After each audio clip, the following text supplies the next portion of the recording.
This was not only a design choice but also a necessity. The car's tubular spaceframe chassis, designed to reduce weight while maintaining strength, made traditional doors impossible. The car's tubular spaceframe chassis, designed to reduce weight while maintaining strength, made traditional doors impossible. The gullwing doors became the car's signature feature, giving it a futuristic and dramatic appearance. Today they remain one of the most recognizable design elements in automotive history. The 300 SL was revolutionary for its time. It was the first production car to feature fuel injection, which increased power and efficiency compared to carbureted engines.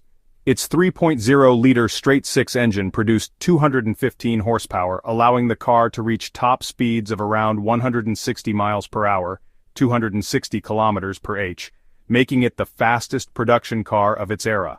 Allowing the car to reach top speeds of around 160 miles per hour, 260 kilometers per h, making it the fastest production car of its era. The lightweight construction and advanced aerodynamics further enhanced its performance.